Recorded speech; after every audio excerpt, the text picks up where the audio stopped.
Jamila swung open the door of her white Lexus and then leaped out with options.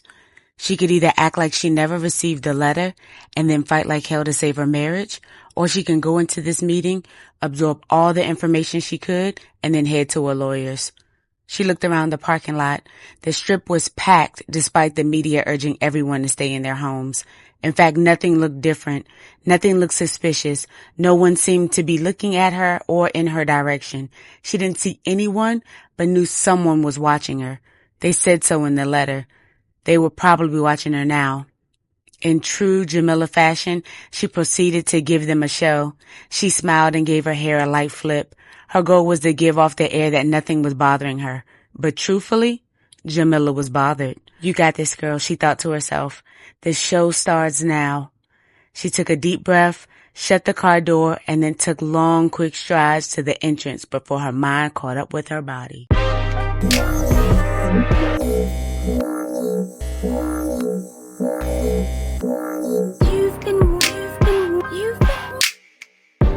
I didn't know about you. That's the first thing you need to read and understand about me. I ain't know shit about any of you.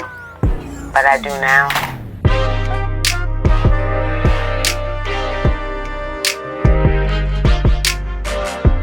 Here. The Chinese man stopped abruptly and pointed at a closed door. Here what? Jamila questioned. I'm supposed to go in there? The Chinese man nodded. Jamila could tell by the slits in his eyes that he was smiling under his mask. This only made the idea of entering a room in the back of a Chinese restaurant even more suspicious. It's a setup. Run, bitch. Jamila's feet wouldn't move, though. As a result, she and the Chinese man stood silently by the closed door. He was waiting for her to go inside, and she was waiting to hear about what was inside. What's behind the door? Oh. The Chinese man opened the door. Meeting room. Jamila stepped back as the door slowly opened wide.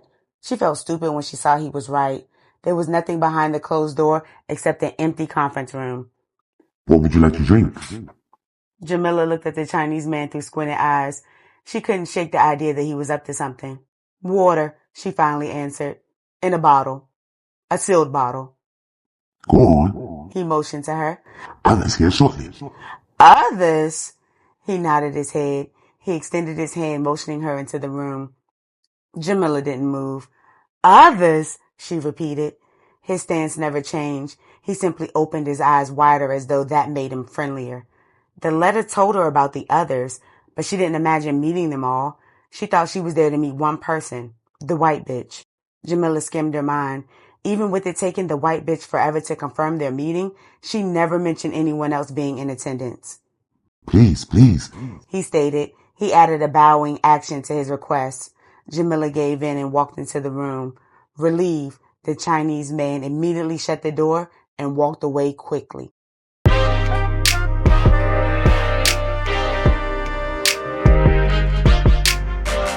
Am I meeting all of them? Jamila pondered to herself.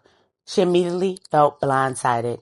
But then again, could she really trust a group of women who were sleeping with her husband? As her banter continued in her head, she set her sights on her seat. She walked to the head of the table, feeling confident in her power move. It should be evident to all these hoes that she was the wife.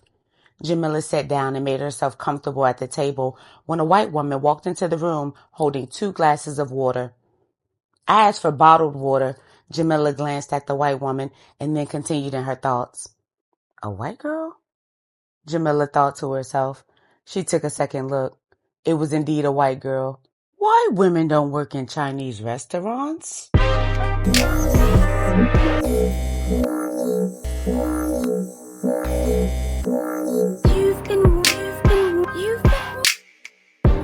I didn't know about you.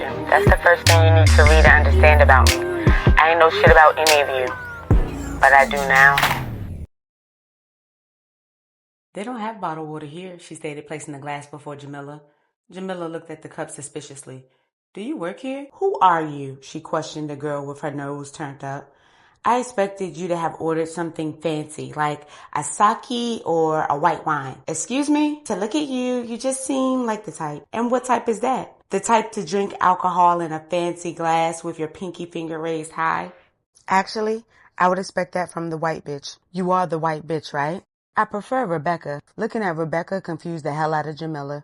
She didn't know whether to be relieved, disgusted, or disappointed. However, the woman in front of her was nothing of her imagination. Rebecca was a regular-ass white girl. It was hard to believe that Monroe had stepped out on her for this. Am I lit? A tall, dark-skinned woman walked in. She wore a tight-fitting dress that revealed all the curves she had to offer. Jamila looked at Rebecca.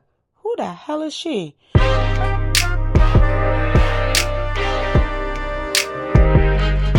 You must be Monroe's wife. Very pretty. I once extended my services to you and Monroe. What the?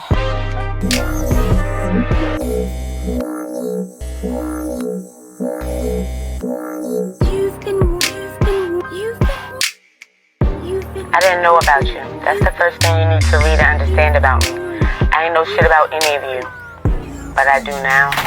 What the hell did you just say? I am DeAndrea, and you are the wife. Oh, the roommate, bitch! She laughed loudly. No, Jamila corrected her. I'm the wife. You had it right the first time. DeAndrea laughed harder at Jamila's attempt at correcting her. Rebecca didn't want to laugh, but DeAndrea's laughter was infectious, and she couldn't help but chuckle too. And you are obviously the wife, bitch! How cute are those names? I'm the tall mocha chocolate authentic woman, she added cat claws for the full effect of her persona. Jamila, unamused, replied, You're actually the tall, dark-skinned fake bitch. DeAndre used her fingers to claw at Jamila. You're catty. Y'all bitches are sleeping with my husband. How should I act? Let's get food. DeAndrea clapped her hands. Can we get service? She hollered at the top of her lungs, hoping to get someone's attention. It was clear DeAndrea was truly unbothered. She reached for the glass of water that was given to Jamila. Whose water? May I? I'm so thirsty. Jamila leaned close to Rebecca. It's funny that you invited her. Rebecca smirked. It's funny that you didn't.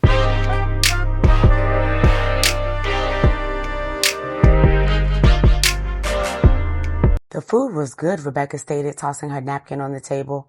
It was. What did you order again? DeAndrea asked, looking at what was left on Rebecca's plate. A veggie lo mein, and I added shrimp. A satisfied smirk rested on her face. Jamila frowned at the sight. We not here for a reunion. You bitches are sleeping with my husband, and I don't appreciate it. Aw, are you really mad? What do you think I should be? Black men have a hard time in this world. Leave him be. Leave him be, Jamila repeated. Why are you okay with sleeping with a married man?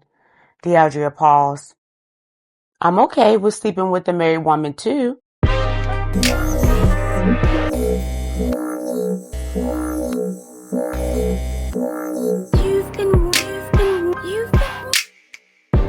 I didn't know about you. That's the first thing you need to read and understand about me.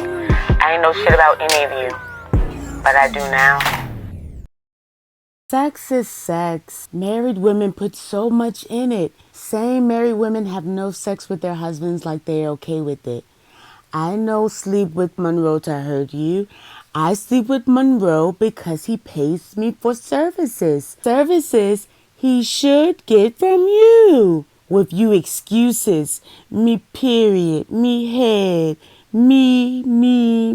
You told Monroe your teeth hurt and you no able to suck. You no use teeth for head. I made $400 that night. With no hands or teeth. Easy money. Jamila was floored. To know that her husband was sleeping with other women and pillow talking with these hoes about her business left her disappointed and embarrassed. Here we go.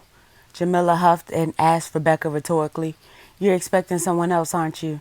Rebecca looked at Jamila with sad eyes. Another teammate? She stated regretfully. Which one? DeAndrea's eyes lit up.